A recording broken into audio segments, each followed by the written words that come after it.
Dear Bihar board students +2 commerce 2022-23 session जिनका भी examination है, तो बिहार बोर्ड ने अपना मॉडल पेपर जारी कर दिया है और मेरे पास अकाउंटेंसी के मॉडल पेपर का ये जो आंसर्स है वो मॉडल पेपर के ऑब्जेक्टिव जो 1 मार्क्स के होते हैं इनका आंसर्स आपको उपलब्ध है इस चैनल पे। और आगे आपको बीएस और ईपीएस और इको के भी सभी आपको सेक्शन के आंसर्स मिल जाएंगे, 1 मार्क्स वाले, 2 मार्क्स वाले और 5 मार्क्स वाले। आज जो है ये मॉडल पेपर 1 है, सेट 1 मॉडल पेपर का सेट 1 अकाउंटेंसी का 1 मार्क्स वाले क्वेश्चन ऑब्जेक्टिव फिल इन। तो हम लोग शुरुआत करते हैं। सबसे पहला क्वेश्चन है, मृत व्यक्ति के इच्छा से प्राप्त संपत्ति को कहा जाता है प्रॉपर्टी और as a result of will of a deceased person is called legacy. Legacy मतलब वसीयतनामा। आंसर होगा सी। सेकेंड, कंज्यूमेबल आइटम उपभोग जन्य मद्यों की बिक्री से प्राप्त आय को कहा जाता है। All the receipt from sale of consumable item are treated as revenue received, that is the answer will be B. Third, पूंजीगत प्रकृति की सभी प्राप्तियां दिखाई जाती है। All the receipt of capital nature are shown in the balance sheet liability side. ठीक है, अब ये बैलेंस शीट का अगर और देता है तो लायबिलिटी साइड में, यहां आंसर बैलेंस शीट है तो आंसर होगा बी। निम्नलिखित में से कौन आय नहीं है? ठीक, तो ये जो एंडोमेंट फंड है, प्रदत्त निधि, वो आय नहीं है और आंसर होगा D 5। Question number 5, interest received on investment, विनियोगों से प्राप्त ब्याज आय है। आंसर होगा ए। और इसके अलावा क्वेश्चन 6, निम्नलिखित में से कौन आय व्यय खाते में लिखा जाता है? आय व्यय के इनकम एंड एक्सपेंडिचर अकाउंट में लिखा जाएगा। ठीक, तो वापस आइए, इसका अगर हम लोग देखें 6 का D, that is both A and B. Purchase of material को भी लिखा जाता है, कंज्यूमेबल कंजम्पशन ऑफ मटेरियल को भी लिखा जाता है। स्टॉक ऑफ मटेरियल को बैलेंस शीट के एसेट साइड में लिखा जाता है, इसलिए आंसर होगा डी, ए एंड बी। सरकार से प्राप्त अनुदान, ये लीगेसी, इसको ग्रांट बोलते हैं, ग्रांट रिसीट फ्रॉम गवर्नमेंट। ठीक, ये एक इनकम है और रिसीप्ट। ठीक, तो इसका आंसर होगा डी, संपत्तियों के बिक्री से प्राप्त होने वाला लाभ। ठीक है, इसमें हम लोग बोलेंगे रिसीप्ट। जो आपको 8 नंबर का अगर हम लोग देखें, इसको बोलेंगे रिसीप्ट, संपत्तियों के बिक्री से जो लाभ प्राप्त हो रहा है। 9, प्राप्ति एवं भुगतान खाता का प्रारंभिक शेष दिखाता है, तो the opening balance of receipt and payment account shows. ठीक है, cash in hand, cash at bank, overdraft, इसमें अगर आंसर देखेंगे डी, क्या receipt and payment account cash in hand का भी बैलेंस हो सकता है, कैश एट बैंक का भी हो सकता है, ओवरड्राफ्ट भी हो सकता है। तो इसका मतलब है, और डी आंसर है ऑल ऑफ दीज। 10, वसीयत होती है, यानी legacy is a capital receipt. Answer होगा बी। 11, साझेदार की मृत्यु पर फर्म के हानि लाभ की गणना की जाती है। मृत्यु के तिथि तक, till the date of death, on the death of partner, the profit of the firm is calculated till the date of death. 12, एक साझेदार की मृत्यु होने पर संयुक्त बीमा पॉलिसी के समर्पण मूल्य के हिस्से को निम्न के पूंजी खाते में जमा किया जाता है। 12 में इंग्लिश में भी देखिए, on the death of a partner a share of surrender value of joint life policy credited to partners capital account. Option दिया हुआ है तो सी में देखिए आंसर होगा ऑल द पार्टनर, क्योंकि जॉइंट लाइफ पॉलिसी के अमाउंट पर सभी पार्टनर्स का अधिकार होता है।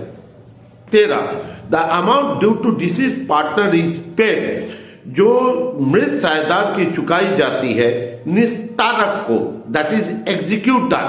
तो आंसर होगा सी, बीमा पॉलिसी के समर्पण मूल्य से आशय है।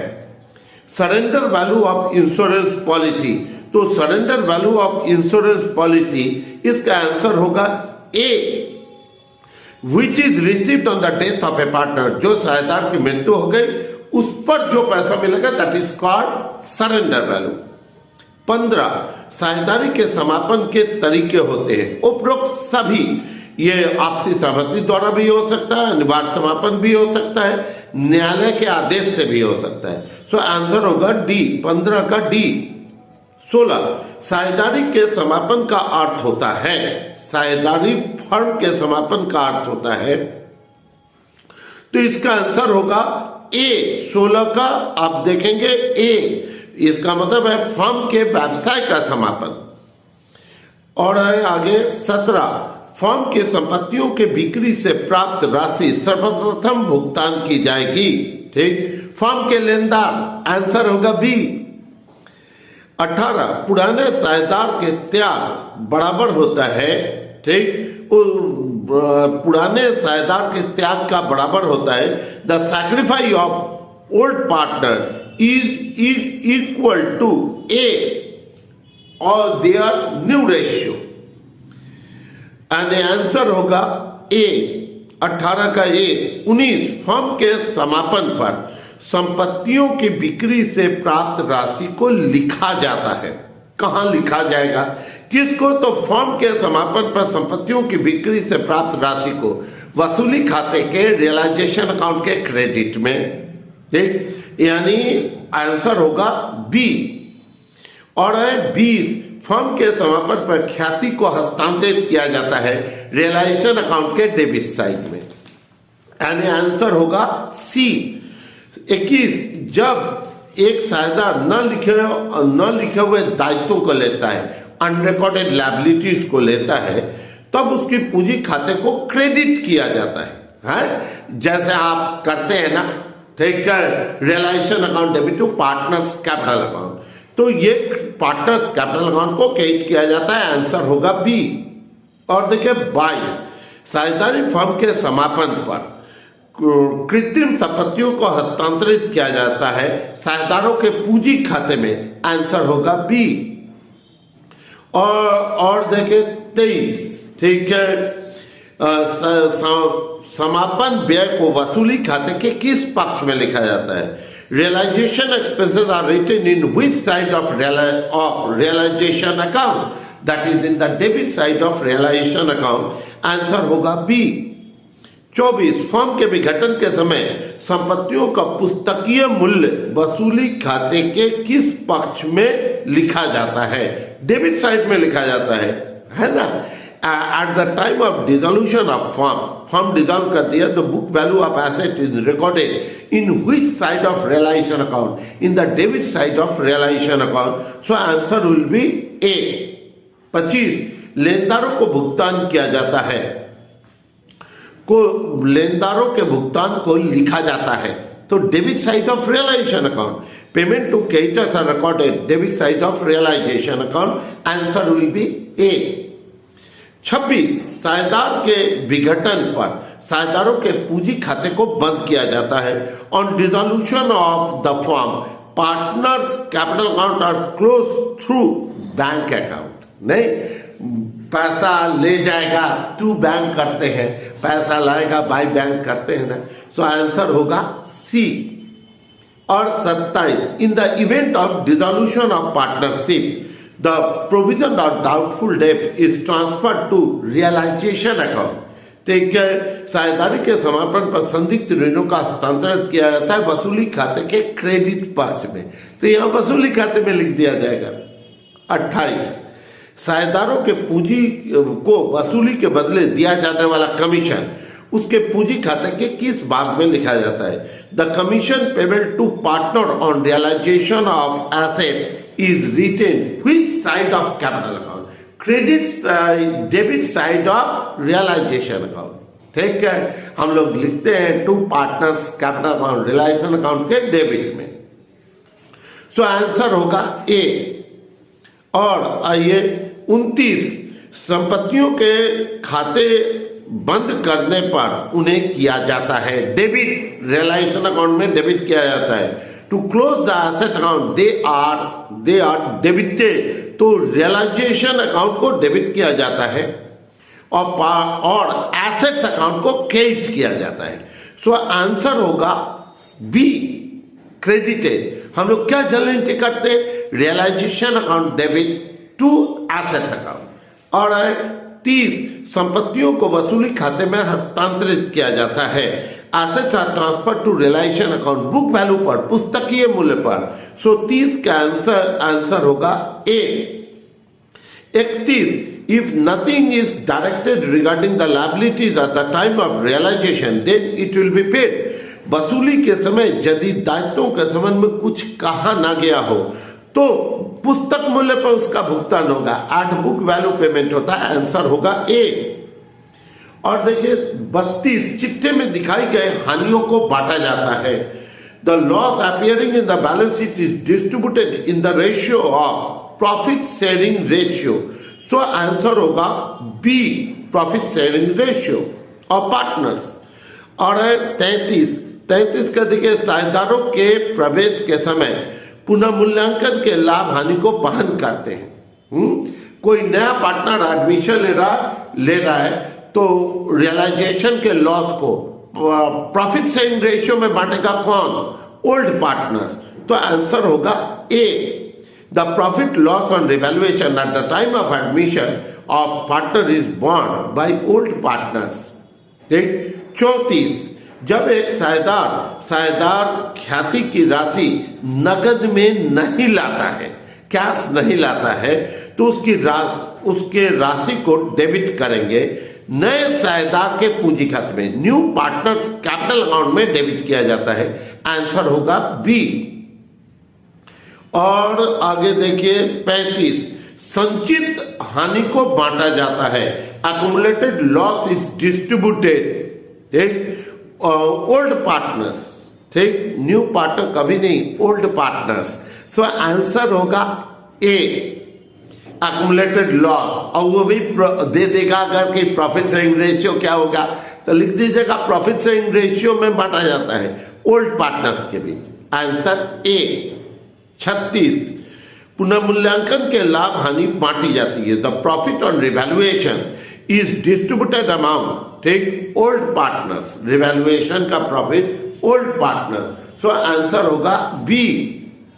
साझेदारी फर्म में साख का व्यवहार किया जाता है, यानी गुडविल का। In the partnership firm goodwill is treated according to AS 26।